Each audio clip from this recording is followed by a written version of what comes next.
ada NGO internasional yang menyebut Pak Jokowi salah satu dari tokoh terkorup di dunia gitu. Ada tanggapan? Ya terkorup apa gitu. Yang dikorup siapa? Ya dibuktikan. Itulah tanggapan Pak Joko Widodo terkait daripada dirinya masuk dalam nominasi terkorup di dunia nomor 2 versi OCC RP.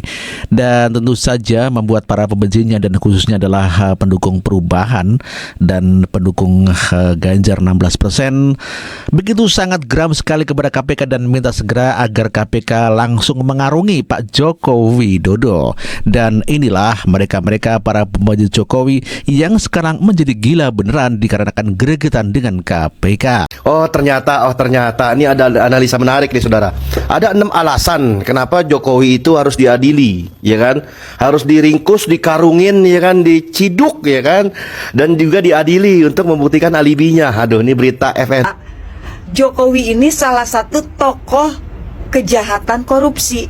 Dari adanya laporan yang diberikan oleh OCCRP, seharusnya KPK nggak perlu lagi menunggu laporan dari masyarakat.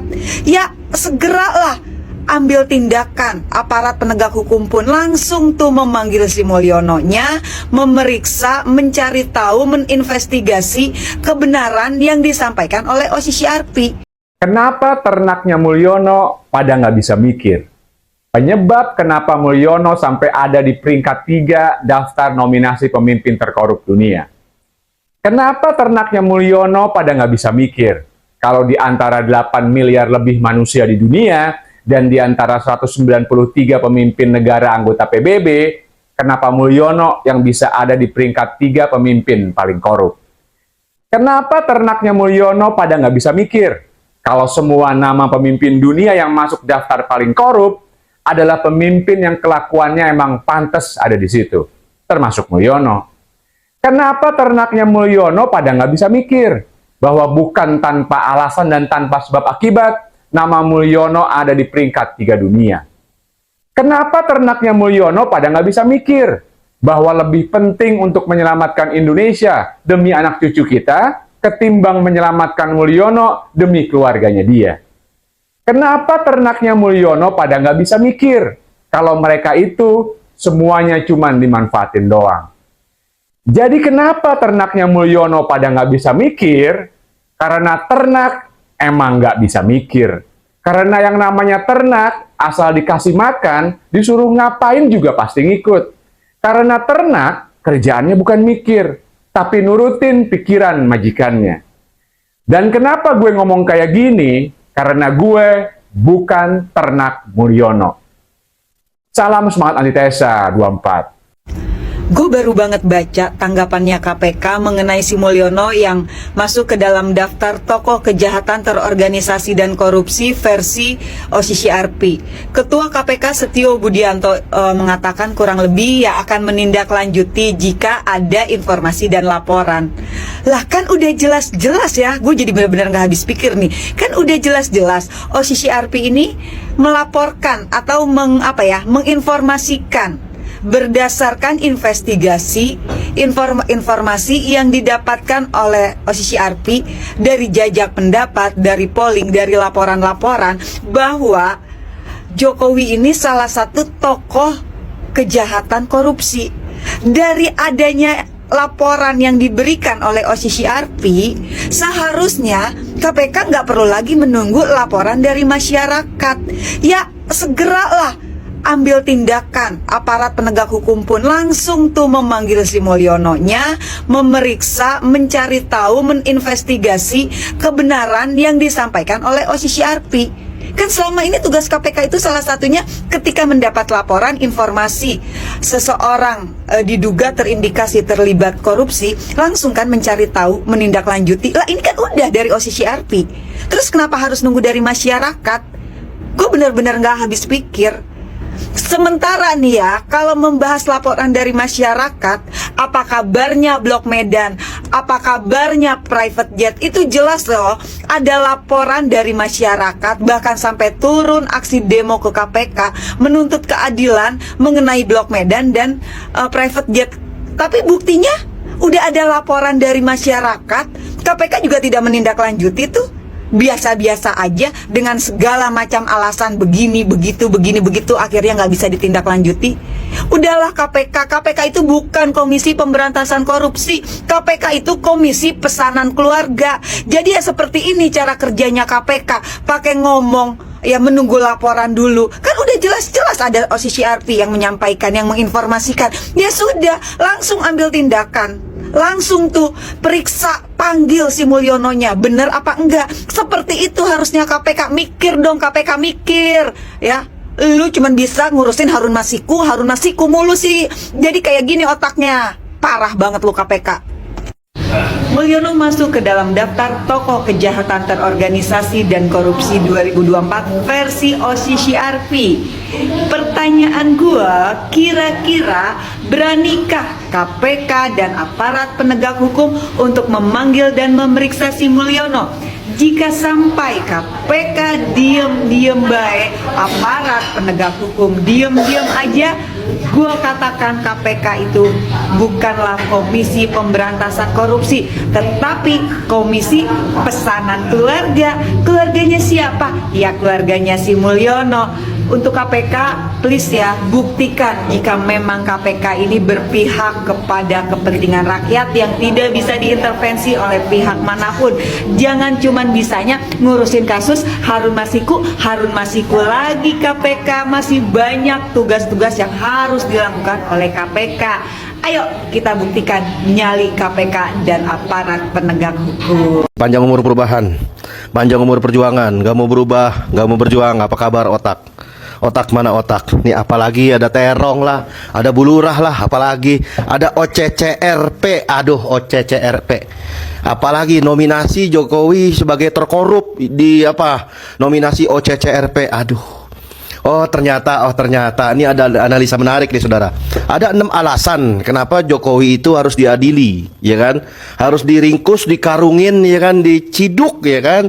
Dan juga diadili untuk membuktikan alibinya. Aduh, ini berita FNN ngeri sedap saudara. Kita bacain aja saudara. Oleh Sarip Jovan, pemerhati kebijakan publik, aktivis pergerakan 77. Nah, kan sebelumnya ada OCCRP, ya kan? Organized Crime and Corruption Reporting Project. Nah, ya kan jelas nih. Dari OCCRP ini mengatakan ya bahwa yang bersangkutan presiden yang katanya ketujuh, ya kan? Yang katanya pilihan rakyat, yang katanya pro rakyat, ternyata masuk dalam nominasi finalis tokoh kejahatan terorganisasi dan korupsi 2024. Di sini sangat jelas di depan mata kita semua, ya kan? Bahwa yang notabene dulu dia koar-koar bikin perpu ormas, kegentingan yang memaksa, bubarkan ormas terlarang, pret lah. Itu semua hanya omong kosong semua, ya kan? Yang faktanya sekarang nih yang bersangkutan, yang nanda tangan perpu ormas, sekarang dia jadi nominasi, nominasi finalis tokoh kejahatan terorganisasi dan korupsi 2024. OCCRP merupakan salah satu organisasi jurnalisme investigasi terbesar di dunia. Kantor pusatnya di Belanda, di Amsterdam, dan punya staf di 6 benua. Nah, organisasi ini bertujuan untuk mengungkap kejahatan dan korupsi yang seringkali luput dari perhatian media arus utama. Nah sekarang kalau udah kayak begini, pertanyaannya apakah OCCRP akan menjadi organisasi terlarang, ya kan? Mungkin nggak? Kacau ya kalau presidennya Mulyono, ya kan? Aduh. No, OCCRP ini juga dikenal karena dedikasinya dalam membantu media investigasi lokal di seluruh dunia untuk berkembang. OCCRP melaporkan isu kompleks seperti perang, perubahan iklim, kesenjangan, dan ancaman terhadap demokrasi yang notabene sudah hancur, sudah cacat sejak lahir. Dengan kemitraan bersama berbagai outlet media, OCCRP mempublikasikan laporan sesuai tindakan nyata di lapangan, saudara, ternyata. Nah, ada banyak alasan. Alasan pertama, penyalahgunaan wewenang diduga kuat. Ketika Jokowi Mulyono memiliki kekuasaan menggunakan wewenangnya untuk memutuskan proyek strategi nasional bagi swasta seperti Rempang lah, mau Preketek kayak ya kan, mau PIK 2 kayak, mau IKN lah, kepentingan pribadinya Aguan lah, Tommy Winata lah, Antoni Salim lah, dan preketek lainnya ya kan, yang notabene cuman modal duit nggak jelas ya kan, tapi tetap mereka cuman makhluk ya kan, nggak mungkin mereka jadi Rob, nggak mungkin mereka jadi Tuhan ya kan. Nah itu pertama, dugaan penyalahgunaan wewenang. Kedua, dugaan pemerasan dan gratifikasi. Ada imbalan bentuk uang, barang, fasilitas, dan lain sebagainya macamnya. Ketiga, dugaan mengambil atau menyalahgunaan aset negara yang seharusnya digunakan untuk kepentingan publik, tapi ujungnya malah diduga kuat memperkaya diri sendiri dan keluarganya. Apalagi udah disepil-sepil, udah di roasting sama Bu Koni Bakri itu. Ada, tenang Bu Iriana, tenang Bu Iriana, belum waktunya. Kalau udah waktunya nanti bakal dibuka gitu. Termasuk adanya putranya Jokowi ya kan, termasuk Bobi Nasution, termasuk Kahiyang, termasuk preketek lainnya. Itu 3. 4, dugaan nepotisme yang notabene Gibran Raka Buming Raka soal putusan MK dan lain sebagainya macamnya. Itu 4. 5, pengaruh terhadap putusan kebijakan menggunakan posisi atau pengaruh untuk mempengaruhi keputusan kebijakan yang seharusnya menguntungkan publik, tapi malah mengutamakan kepentingan pribadi dan kelompoknya. Kasus dugaan money laundering ya kan, cuci duit ya, duit dicuci, mau ngapain duit dicuci? Cuci mah baju kotor, cuci duit. Keenam, penyalahgunaan anggaran negara tentang KCIC yang semula adalah B2B menjadi tanggungan APBN, adanya dana tambahan penggelembungan biaya pembangunan kereta api cepat ya. Banyak banget sampai 6 begini. Penggunaan anggaran negara yang tidak sesuai dengan tujuan yang telah ditentukan melalui tindak pidana pelanggaran undang-undang APBN dan lain sebagainya macamnya. Inilah saudara, seperti yang dinubuahkan oleh baginda Nabi besar Muhammad sallallahu alaihi wasallam. Nanti di akhir zaman memang benar kan, akan ada yang namanya Ruwaibidoh. Ruwaibidoh ini maksudnya bukan Ruwaibidoh dalam arti ulama, bukan arti ustadz, bukan dalam arti pemimpin ormas, pemimpin jamaah, tapi Ruwaibidoh adalah pemimpin. Nah pemimpin ini khusus ya, pemimpin negara. Ya para sahabat nanya, apa itu Ruwaibidoh? Ruwaibidoh kata Nabi SAW adalah pemimpin-pemimpin bodoh. Kepemimpinan bodoh yang banyak mengurusi orang banyak. Kan lucu. Orang-orang bodoh yang mengurusi urusan orang banyak. Kan ngeri. Tapi tetap aja Ruwaibidohnya Ruwaibidoh, yang paling Ruwaibidoh. Nggak ada yang namanya kejahatan yang sempurna, nggak ada yang namanya kebohongan yang sempurna, dan nggak ada yang namanya pengkhianatan yang sempurna, dan tidak ada yang namanya penyalahgunaan wewenang yang sempurna. Semuanya hanya akan tuntas, pasti ada ujungnya. Lihatlah bagaimana sekarang Fir'aun yang paling Fir'aun dulu itu, ya apalagi sekarang Jokowi Jokowi yang paling Jokowi pasti tumbang juga. Nah sekarang bola ada di tangan rezim yang sekarang. Siapa? Tidak lain dan tidak bukan adalah Prabowo Subianto. Ketegasan dari yang namanya mantan Danjen Kopassus ini, yang dulu saat mau jadi calon presiden dia pernah bilang akan mengejar koruptor, akan mengejar sampai ke Antartika, akan dikejar sampai ke padang pasir, akan dikejar sampai ke Antartika. Nggak usah Pak Presiden yang sekarang nih, siapa? Namanya siapa? Prabowo Subianto, ya bener. Nggak usah dikejar ke Antartika Pak, kejar aja itu koruptor antara kita. Coba di antara kita dicek satu persatu, apakah ada koruptor, apakah ada orang-orang yang maling, pengkhianat, mengatasnamakan negara, mengatasnamakan rakyat, mengatasnamakan masyarakat. Itulah yang harus dikejar, dan bola ada di tangan Prabowo Subianto. Semoga ke depannya Indonesia mendapatkan pemimpin soleh dan aturan soleh. Tentulah aturan yang benar-benar berdasarkan dari yang Maha Al-Khaliq dan Al-Mudabbir, Allah Subhanahu wa Ta'ala, syariat Islam secara kafah. Izin pamit. Wassalamualaikum warahmatullahi wabarakatuh. Ternyata kemarin ada 2 media besar di Instagram yang berantem, yaitu Narasi Newsroom sama Fakta Indo. Wow, jadi guys, ada postingan di akun Instagram Narasi Newsroom tentang Pak Jokowi yang masuk sebagai nominasi tokoh paling korup di dunia versi OCCRP. Nah, akun Instagram Fakta Indo kasih informasi kalau ternyata nominasi OCCRP itu cuma berdasarkan votingan netizen di platform X. Sampai pihak OCCRP-nya kasih klarifikasi kalau nominasi ini emang cuma berdasarkan voting dari netizen di seluruh dunia. Setelah data terkumpul, barulah pihak OCCRP ini melakukan investigasi secara mendalam buat menentukan siapa tokoh paling korup di dunia. Nah, akun Fakta Indo ini sempat komen di postingannya Narasi Newsroom dan bilang kreatif narasinya, kalau mau baca faktanya di akun Fakta Indo aja. Dan komentar Fakta Indo ini katanya dihapus sama pihak Narasi Newsroom. Nah, akun Fakta Indo sempat komplain, kok komen saya dihapus, mau membuka fakta, katanya sih paling demokrasi. Akhirnya pertikaian antar kedua media ini menimbulkan reaksi dari netizen. Ada yang bilang, netizen di Twitter dari kemarin sibuk mau jatuhin Jokowi terus, tapi gagal mulu. Sekelas Narasi lagi nih, kenapa nggak cross check dulu sih? Itu media digital apa media keributan? Netizen ribut, medianya ribut. Media di Indonesia emang sedang tidak baik-baik saja. Najwa Shihab menghilang dari layar. Pertanyaan besar, siapa yang mau tanggung jawab sama akibat dari berita-berita sesat media ini? Sedangkan beritanya udah dibaca sama masyarakat dan masuk ke kepala mereka, padahal salah. Media itu seharusnya netral, tapi nyatanya enggak. Tapi nggak tahu, gimana menurut kalian? Coba tulis di kolom komentar. Dan muncul isu bahwa OSIS RP sudah mengklarifikasi, OSIS RP sudah merevisi dan menghapus nama Jokowi dari daftar tokoh terkorup dunia. Ya, gara-gara berita-berita hoax yang disampaikan oleh Tribun News dan inilah.com untuk kemudian memberikan pembelaan kepada Pak Jokowi. Dan saya terus terang terkejut gitu, karena bahkan di level media seperti inilah.com dan Tribun News itu ternyata mereka bisa mengeluarkan atau memberikan berita yang hoax gitu. Para konten kreator di sosial media itu ya wajar kalau kemudian mereka membuat pembelaan-pembelaan yang hoax gitu ya. Itulah resikonya ketika orang terlalu banyak tertawa tapi lupa membaca. Ketika seseorang kekurangan literasi, bahkan malas membaca, tapi dia malah menyalahkan orang lain atas kekurangan dan keterbatasannya. Menuduh orang menyebarkan hoax adalah perilaku hoax juga.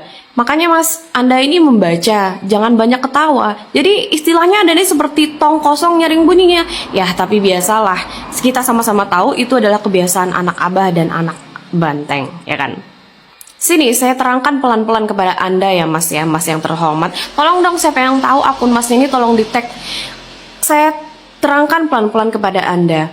Maksudnya klarifikasi. Menurut etimologi, klarifikasi itu ada nih dibaca ya. Ini pengertian klarifikasi.